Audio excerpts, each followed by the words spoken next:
जय श्री राम। स्वागत है आपका हमारे YouTube चैनल में। आज की वीडियो में हम बात करने वाले हैं भाग्य भाव की, कुंडली के नवम भाव की। बहुत से लोग ये बोलते हैं कि मेरा भाग्योदय कब होगा, ऐसे क्या मैं काम करूं जिससे मेरा भाग्योदय हो, या ऐसी कौन सी चीज़, ऐसा कौन सा कर्म मैं करूं जिससे मेरा भाग्य मेरा साथ दे। मेरा भाग्य मेरा किसी भी तरह से साथ नहीं देता है, मैं जो भी काम करता हूँ वो मेरा काम फेल हो जाता है। इस तरीके की बहुत सारी बातें आपने सुनी होंगी।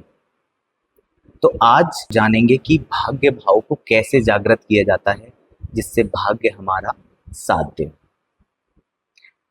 कुंडली के नवम भाव को भाग्य भाव बोला जाता है। वो अकेला भाग्य का ही भाव नहीं होता है, वो हमारे पिता का भी भाव होता है, हमारी नैतिकता का भाव होता है, वो स्पिरिचुअलिटी का भाव होता है, वो धर्म का भाव होता है। तो जब आपको अपना भाग्य उदय करना है या आपको ये देखना है कि इस व्यक्ति का भाग्य उदय क्या कर्म करने से होगा, तो आपको उस भाव को देखना है कि उस भाव में कौन सा ग्रह बैठा हुआ है। अगर कोई ग्रह नहीं बैठा है तो कौन सा ग्रह उस भाव को देख रहा है। अगर कोई उस भाव को देख भी नहीं रहा है तो उस भाव में कौन सी राशि है। ये सब चीज़ें जब आप देखेंगे तो आपको समझ आएगा कि मेरा भाग्योदय क्या कर्म करने से होगा, क्या चीज़ करने से होगा जिससे मैं अपनी लाइफ में आगे ग्रो कर पाऊँ और मुझे मेरे भाग्य का सहारा मिले, साथ मिले। देखो, आपको कोई भी चीज़ करनी है उसके लिए आपको भाग्य का साथ तो चाहिए चाहिए। चाहे आपको प्रोफेशनली लाइफ में ग्रो करना है, चाहे आपको वैवाहिक जीवन में सुख लाना है, कहीं भी आपको भाग्य की ज़रूरत पड़ती ही है। लेकिन यदि आपके भाग्य भाव में जो ग्रह बैठा है वो आप उसके अनुरूप काम ही नहीं कर रहे, तो आपका भाग्य उदय होने में या भाग्य के साथ देने में आपको बहुत परेशानी आएंगी। अब नवम भाव को भाग्य भाव बोला जाता है। नवम भाव में जो भी ग्रह बैठा होगा वो दो तरीके से आपको परिणाम देगा। पहला परिणाम, उसका कारक तत्व क्या है। दूसरा परिणाम, वो किस भाव का स्वामी है। तो आज मैं आपको वो बताऊंगा कि कोई ग्रह अगर नवम भाव में बैठा है वो अपने कारक तत्व के हिसाब से उस भाव के क्या परिणाम देगा और कैसे आपके भाग्य उदय होगा।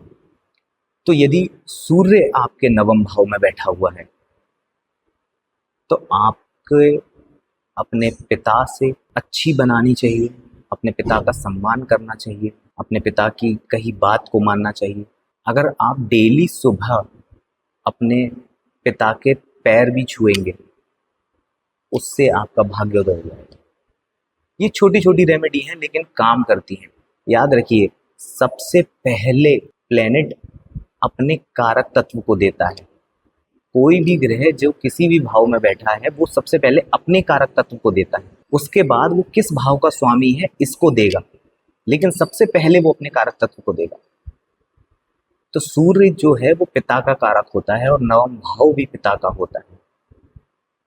तो यदि आप अपने पिता का सम्मान करेंगे, अपने पिता को रिस्पेक्ट देंगे, या यदि आपके पिता नहीं है तो पिता तुल्य किसी व्यक्ति का सम्मान करेंगे या उनको रिस्पेक्ट देंगे, तो आपका भाग्योदय हो जाएगा। लेकिन इसमें किसी भी चीज़ को आपको करने के लिए आपको नियम बनाना पड़ेगा। यदि आप नियम से नहीं करते हैं ये चीज़ तो आप सिर्फ और सिर्फ बोलते ही रह जाएंगे कि मेरा भाग्योदय कब होगा, कैसे होगा। ये चीज़ काम नहीं करती है, एस्ट्रोलॉजी काम नहीं करती है। आपको नियम बनाना पड़ेगा। आपको डेली अपने पिताजी के पैर छूने होंगे, उनको सम्मान देना होगा, उनको रिस्पेक्ट देनी होगी। आप ये करके देखिए और आप 45 डेज किसी भी रेमेडी को 45 डेज आप कंटिन्यू करिए। उसके बाद आप देखिए कि आपका भाग्य आपका साथ देता है या नहीं, या आपके काम बनने चालू होते हैं। चाहे सूर्य उस भाव में बैठा हो या उस भाव को देख रहा हो। यदि किसी का चंद्रमा 9th हाउस में बैठा है तो ऐसे व्यक्ति को अपने माता के पैर छूने चाहिए, अपने माता का सम्मान करना चाहिए, या मदर माता की उम्र की जो महिलाएं हैं उनका सम्मान करना चाहिए, उनके पैर छूने चाहिए। तो आप पाएंगे कि धीमे धीमे आपके जीवन में आपका भाग्य आपका साथ देने लगा। ऐसे लोगों को जिनका चंद्रमा नवम भाव में होता है, उनको या तो किसी भी देवी की पूजा करनी चाहिए, किसी देवी का पाठ करना चाहिए। कितनी सारी चीजें हैं जो आप उस भाव में बैठे हुए प्लेनेट की चीजों से कर सकते हैं और अपने भाग्य में परिवर्तन देख सकते हैं। अगर मंगल आपके नवम भाव में बैठा है तो आपको अपने भाई का सम्मान करना चाहिए, अपने भाई को रिस्पेक्ट देनी चाहिए, उनके पैर छूने चाहिए। मंगल और किन चीजों को दिखाता है? आपको हनुमान जी की पूजा करनी चाहिए, आपको हनुमान चालीसा का पाठ करना चाहिए।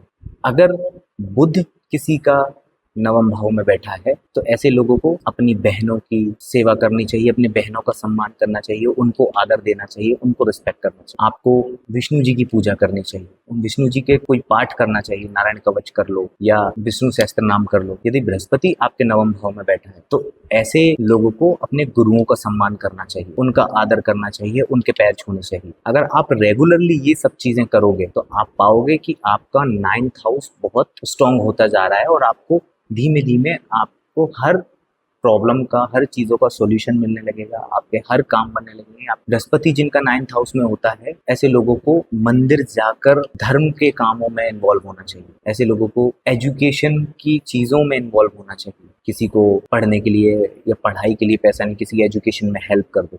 यदि किसी का शुक्र 9th हाउस में होता है तो ऐसे लोगों को कन्याओं का सम्मान करना चाहिए। मंदिर जाकर जो छोटी छोटी कन्याएं होती हैं उनको खाना खिलाना चाहिए या उनको कुछ पैसे देकर पैर छू लेने चाहिए। ऐसे लोगों को माता लक्ष्मी की पूजा करनी चाहिए या उनका कोई पाठ करना चाहिए। यदि किसी का शनि नवम भाव में होता है तो ऐसे लोगों को जो लोअर वर्कर होते हैं, जो हमारे समाज में हमारे लिए काम कर रहे होते हैं, उन लोगों की हेल्प करनी चाहिए। उन लोगों से कभी गलत टोन में बात नहीं करनी चाहिए, उनको सम्मान से बात करनी चाहिए। ऐसे लोगों को, जो अपाहिज लोग होते हैं, उन लोगों की मदद करनी चाहिए, उनकी हेल्प करनी चाहिए। ऐसे लोगों को डेली पीपल के पेड़ के नीचे सरसों के तेल का दीपक लगाना चाहिए। यदि किसी का राहु 9th हाउस में होता है तो ऐसे लोगों को, जो बेजुबान जानवर होते हैं, उनको खाना खिलाना चाहिए। राहु केतु जब भी नवम भाव में होंगे, ऐसे लोगों को हमेशा बेजुबान जानवरों को खाना खिलाना ही चाहिए। स्ट्रीट डॉग्स को फूड खिलाना चाहिए। राहु नवम भाव में हो तो ऐसे लोगों को बहुत शो ऑफ करके पूजा करने की आदत होती है। केतु अगर नवम भाव में हो तो ऐसे लोगों को पूजा पाठ में शो ऑफ करना अच्छा नहीं। केतु अगर नवम भाव में है तो ऐसे लोगों को स्पिरिचुअल लोगों की सेवा करनी चाहिए, उनको सम्मान करना चाहिए, उनके साथ संगति करनी चाहिए या उनके साथ थोड़ा बहुत टाइम स्पेंड करना चाहिए। केतु अगर नवम भाव में है तो ऐसे लोगों को मेडिटेशन करना चाहिए। राहु अगर नवम भाव में है तो ऐसे लोगों को बाहर जाकर लॉन्ग ट्रेवल करके कोई भी तीर्थ स्थल का साल में एक बार, 6 महीने में एक बार, जब भी जैसी भी आपकी श्रद्धा है, आपको 100% जाना चाहिए। इन 9 ग्रहों में से मैंने आपको सभी ग्रहों का उपाय बताया है कि कोई भी ग्रह अगर आपके 9th हाउस में है तो क्या करने से आपका भाग्य उदय होगा, ये मैंने आपको बताया। आशा करता हूँ आपको ये उपाय समझ में आए होंगे और आप इसको रेगुलरली करेंगे। कोई भी उपाय आपको मिनिमम 45 डेज करने हैं। वैसे तो ये चीज़ें आपको हमेशा जीवन भर करते रहनी चाहिए, लेकिन यदि आपके पास ऐसी कोई कंडीशन बन रही है कि आपके पास टाइम नहीं है तो आप मिनिमम 45 डेज करिए इसको। उसके बाद आप अपनी लाइफ में चेंज देखिए कि आपकी लाइफ किस तरीके से चेंज होती है। तो आज के लिए इतना ही, मिलते हैं अगले वीडियो में। आशा करता हूँ आपको ये वीडियो पसंद आया होगा। यदि पसंद आया तो मुझे कमेंट करके ज़रूर बताएं। जय श्री राम।